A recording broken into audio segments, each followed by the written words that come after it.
The time is at hand.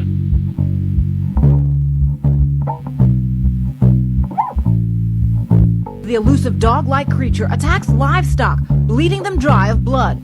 8 to 10 feet tall, shadowy aliens. But I am telling you right now, we need a great reset. And this is extremely dangerous to our democracy. Babylon the Great is fallen, is fallen.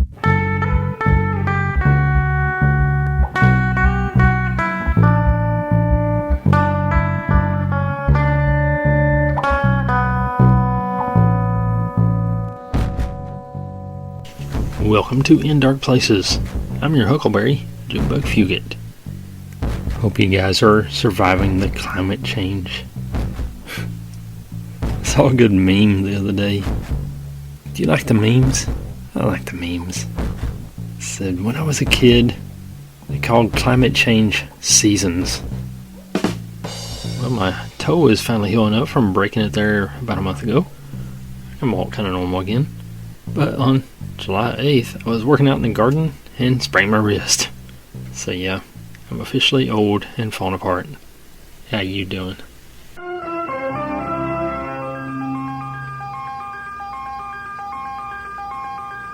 This story was sent in by my buddy Roger. Thanks, Roger. Teens rescued from Bigfoot-like creature with glowing eyes by Jason Hall. Thanks, Jason. A group of terrified teenagers were rescued by police during what they claimed was an encounter with a Bigfoot-like creature with glowing eyes in a Louisiana forest. The Natchitoches Parish Sheriff's Office reported on a Facebook post shared last month. The recent high school graduates were camping in Kisatchie National Forest when they called the police around 9:20 p.m. on June 28th to report the alleged incident. The teens claimed to have seen a large animal resembling Bigfoot shortly after setting up camp about a mile and a half off Backbone Trail, the department said. One member of the group claimed to have heard a growl and saw what appeared to be an animal that had glowing eyes and stood about 5 feet tall, the sheriff's office said. Deputies responded to the campsite and found the teens frightened but unharmed, before safely escorting them out of the forest. The department said that deputies were unable to locate any suspicious activity involving a growl with glowing eyes and standing 5 feet tall when they searched the scene. Two self-proclaimed Bigfoot researchers who publicly identified themselves as Texla and Claude had previously claimed to have spotted the mythical creature in Kisatchie National Forest in 2019. Why do these reporters always have to call it the mythical creature? The pair left camouflage cameras and audio devices in trees for hours and said they had footprints and signs of Bigfoot markings, which included twisted tree limbs. It is what it is. If you choose to believe it, that's great. If you choose not to believe it, that's great too, said Texla. It is something you have to approach with an open mind, he added. Just a flashback. It is what it is means that you have nothing further to contribute to the conversation. It is what it is.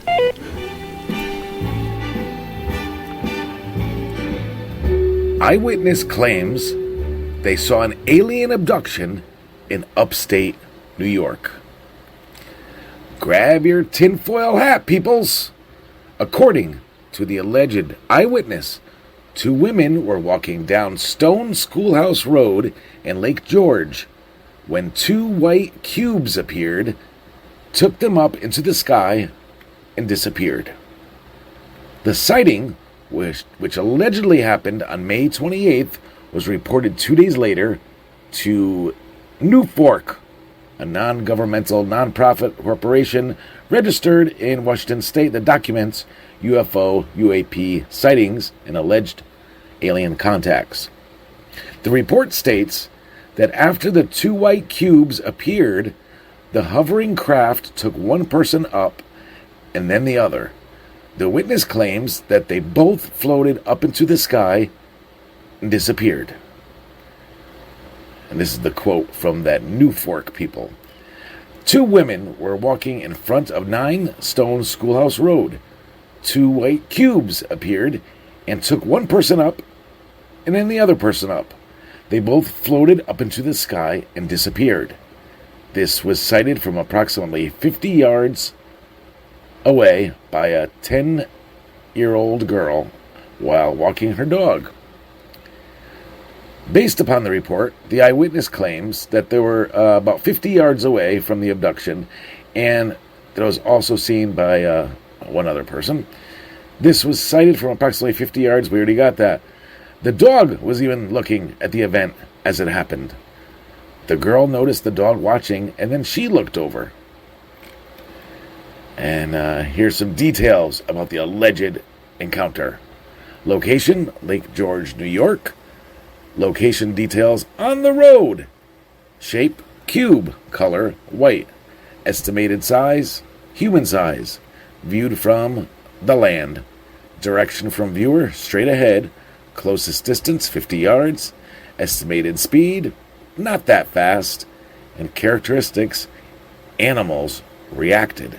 So this New Fork people, the National UFO Reporting Center, I don't know where to get the F from, was founded in 1974 by UFO investigator Robert J. Gribble.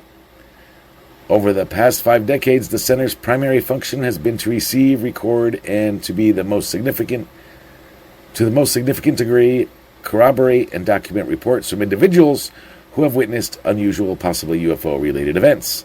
They've processed over 170,000 reports and distributed its information to thousands of individuals throughout history.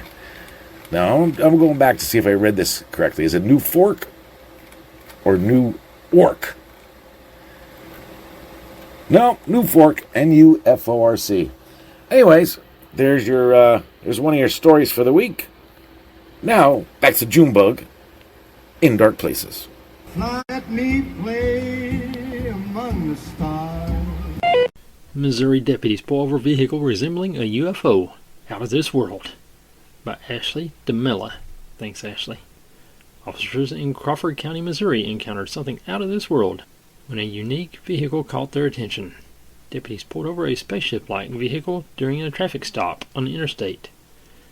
These friendly humanoids, who have come in peace, officials with the Crawford County Sheriff's Office wrote in a Facebook post.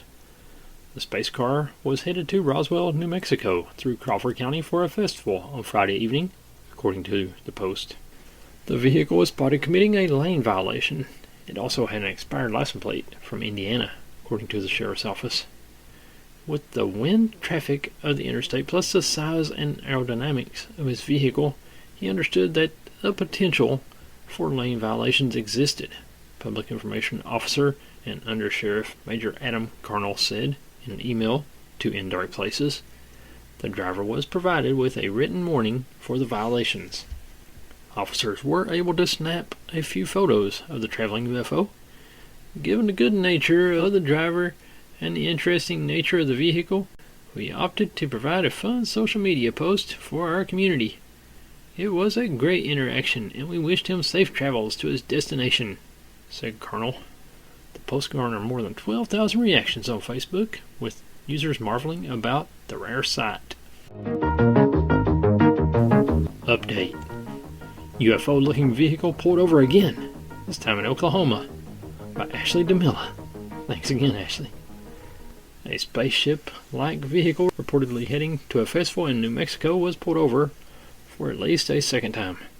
Highway Patrol officials in Oklahoma shared Facebook photos of the rare car, writing, "It is not every day you pull over a UFO." Oklahoma Highway Patrol Trooper Ryan Van Vleck pulled over the UFO on Monday for having an obstructed tag, the post said. Van Vleck grabbed a selfie with the unique-looking car. The UFO festival, where the driver of the space vehicle was apparently heading, is held from July 5th through 7th to celebrate fascination with extraterrestrial phenomena and embrace the worlds that await beyond the stars, the event's website states. This episode of In Dark Places is sponsored in part by Paracon 4, Connecticut's original paranormal convention, July 20th and 21st in Stratford, Connecticut. The Haunted Weekend event will feature special guests, seminars, panels, speakers, vendors, exhibits, a film festival, and much more.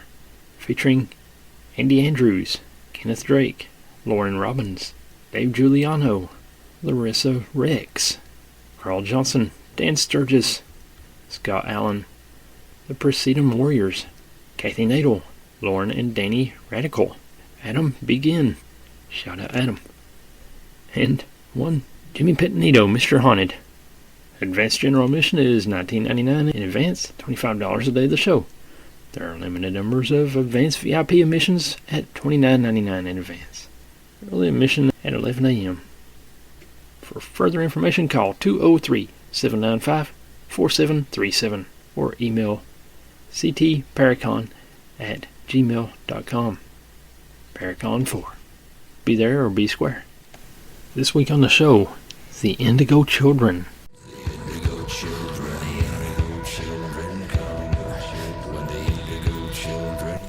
Indigo Children, according to pseudoscientific New Age concept, are children who are believed to possess special, unusual, and sometimes supernatural traits and abilities.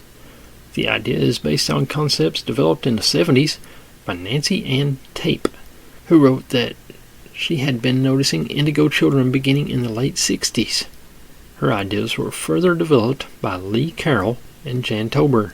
The concept of indigo children gained popular interest with the publication of a series of books in the late 90s and the release of several films in the following decade.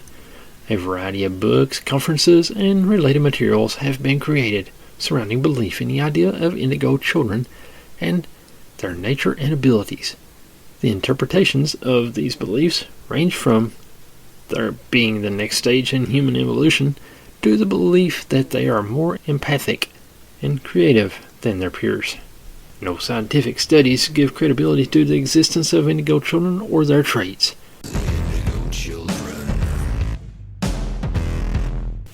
Some parents think their indigo children have supernatural abilities, like in Stranger Things, by Gina DeMiro. Thanks, Gina. Parapsychologist Nancy Ann Tape had always been able to see people's auras. The colors surrounding an individual would inform her what their particular purpose in life was. In the late 70s, she suddenly began noticing a vibrational color that she had never seen before. A new indigo shade was appearing only around certain children, so she determined that it must indicate a new consciousness was emerging on Earth, and thus the concept of the indigo child was born. Pop culture has always embraced the idea of a group of children secretly harnessing supernatural powers. Think X-Men and Stranger Things. And while indigo children may not be able to flip cars over with their minds, they have achieved a sort of cult status within New Age circles, where they represent a leap in human evolution. According to Tape, there are several types of indigo children, although they all share several common traits, including a sense of superiority or acting like royalty, difficulty with authority figures. Hey, maybe I'm one. Refusal to do routine things, like wait in line, and non-responsiveness to certain disciplinary actions. Tape and her followers believe that the indigo children exhibiting these traits have knowledge that is superior to that of any adult and will help bring hitherto unimaginable technologies into the world. Psychologists and doctors believe that children exhibiting these traits have disorders that need to be treated. They always want to put a damper on things. Indigo children all tend to have high IQs and self-confidence, which coincides with resistance to authority and disruptive tendencies. Traits, coincidentally, exhibited in children with ADD or ADHD. For some parents, it is easier to attribute their child's behavioral problems to a superhuman quality rather than have them diagnosed with a disorder. Tape warns that respect must be earned from indigo children and that they are not to be talked down to, contradictory advice to most parenting guides. Skeptics caution that letting these children run amok without any discipline or withdrawing them from schools, as some indigo parents do in an attempt to not restrain their child's abilities could ultimately hinder rather than help the kids. Denying them the structure or treatment they need will only inhibit their learning and social development. Tape also makes the astounding claim that every child she's encountered who has murdered another child or parent has been an Indigo child, since they are fearless and know who they are. It's just a survival mechanism for them. While this element of the story may seem more sci-fi than science, it serves as a warning as to the harm an unrestrained childhood could do, creating an adult who is utterly convinced of their own righteousness. Some psychiatrists, such as Dr. Bessel van der Kolk, have suggested that this sudden rise in popularity of New Age beliefs is actually a response to the over-medication of children. Prescribing a child a light methamphetamine for ADHD will not address his or her underlying issues, just as giving the child completely free rein does not address behavioral problems. Frustration with being told to simply medicate their unruly children may have pushed some parents to seek answers in the pseudoscience of the New Age. Whether they're leading the world into a new consciousness or not, it must be remembered that these Indigo children are, after all, still children who must be cared for. Indigo Children. And now here are some signs that you might be an Indigo child. Haven't done any Jeff Foxworthy in a while. Sorry. You feel spiritually awakened. You were born to be a light worker and have felt from a young age that you're tapped into something spiritually greater than most people are. Number 2, you are destined to be here. You are confident and even arrogant at times, and emboldened by something larger than you can name. You know that you were put on this planet for a reason, and that reason is to enact positive change. You know that those who are naive to this planet are growing and ascending, and need help in their transformation. Number 3, you have high expectations of yourself and others. This can make up for challenging relationships and interactions. You see only the best and expect others to live up to it. Toward yourself, you can be unrelentingly self-crucial. Don't let this get the best of you. Instead, use it to your advantage to push yourself and others. But also know that others may not be as motivated. Number 4, you have a strong intuition. Indigos see the world differently. Coupled with innate self-assurance, you often think your way is right, and are offended if others cannot see, much less take action from your point of view. If Indigos ruled the world, you are confident no problems would exist. Number 5, you question authority. You are not one to negotiate. So certain in your views and ways, you are often rebellious and a skeptic of those in power. This can occasionally get you in trouble, so you know how to get into the good and noble types of trouble. Number 6, you want to overturn the man. Difficult and rigid systems seem foolish to you, and you often become antagonistic to what others experience as normal. These systems may also seem antiquated compared to those you know and believe are much more effective. Have patience and know that these massive systems that need changing are like giant ships and can't always turn on a dime. Number 7, you are creative, musically and artistically gifted. Your art invites others to see the world around you through your eyes. Nurture this ability. Number 8, you are a change maker. You're so aware of the failings of society, in turn, makes you a magnificent leader. You're always finding new and better methods of business, society, and ways of existing within the chaos of a society that is growing and evolving. Number 9, you are a lost soul. You feel out of place with others, and you recognize you are different than most people. You can tend toward being a loner or a rebel. unwilling to compromise just to fit in. Number 10. You are headstrong. As the Indigo Soul mission is encoded in your very being, you know your self-worth. You are unwilling to back down from confronting what feels out of integrity. Number 11. You are passionate and focused. While fiery temperaments may be hard to take, you are not one to be still or silenced. These two traits should and do balance each other, as too much unchecked passion can lead to negative outcomes. Nurture these traits and use them in conjunction with each other. Number 12. You have psychic abilities. Without any need for development, your psychic capacity, clairvoyance, empath, telepathy, is finely tuned. While you see nothing special in your ability, it gives you an advantage in reading others with ease and seeing through their masks. Number 13. You are frustrated.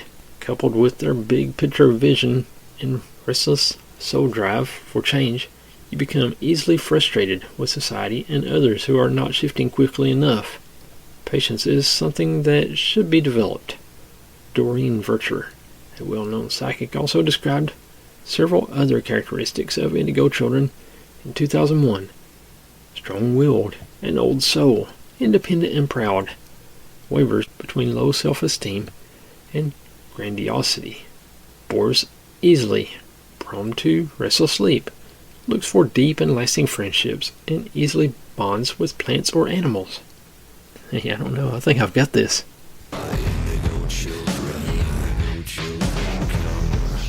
Could you tell us that story? Yeah, they're called the Indigo Kids of 9/11, and it's the book that I wrote just as soon as I got out of the FBI, which is the Para Investigators. And it starts out with the story of the Indigo Kids of 9/11, which are kids that in the weeks and like about the month before 9/11 occurred, there were little kids, like all the way ages from like 5 to like all the way up to like 12 years old, all over the country, who were having these experiences of precognition of the events of 9/11. And so it was happening all over. And then once 9/11 happened, there was this big campaign for see something, say something, see anything, report it in, anything to be possibly connected to terrorism. So all these little kids were being reported in to these task force squads. They had FBI, had cops from every jurisdiction on them, all kinds of law enforcement, and these little kids got reported in as possibly having some knowledge of 9/11 before it happened. So we had calls. I can give you, and some examples are: there was a little girl on a playground who was not playing with anybody else. She was sitting by herself. She was probably about 7 years old, just playing by herself in the dirt. And a teacher comes over to her and says, "Hey, sweetheart, are you okay? What's going on?" And the little girl says to her, "I'm just thinking. I'm fine." And then the teacher turns to walk away. The little girl grabs her skirt violently and tugs on it real hard and says, "Tomorrow, make sure you stay away from tall buildings, because tall buildings sometimes fall down and they fall on people." So teacher walks away from that child and just, doesn't think any more of it until 9/11 happens. I have another little boy, and this is actually on my Facebook. The trailer actually showing the actual drawing is on my Facebook under John DeSouza. If anybody looks it up, I have a trailer for my book, The Para Investigators, that shows the actual drawing. This little boy makes a drawing of, and the teacher in arts and crafts, and the teacher comes over to the little boy and looks at the drawing and says, "Wow, this is beautiful. These two tall skyscrapers are glowing.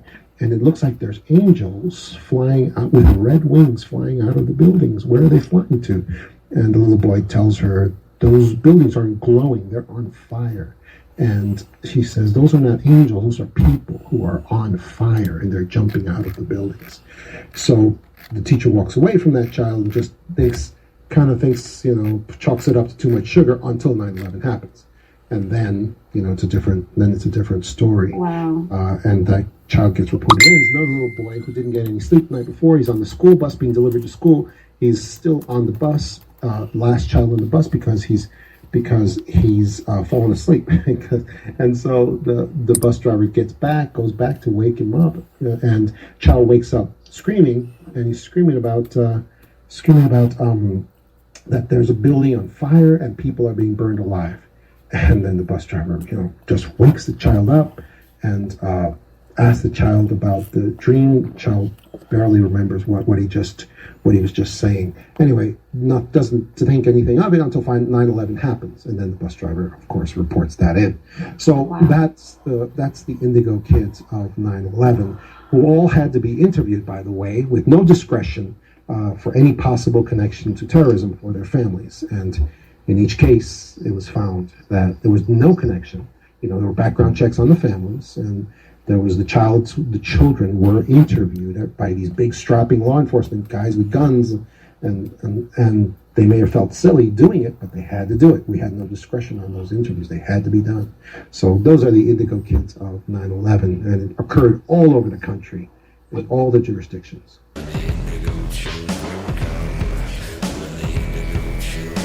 That was John DeSouza from episode 162 of the Haunted Chronicles, talking about the Indigo Children. Clip provided by Jimmy Haunted.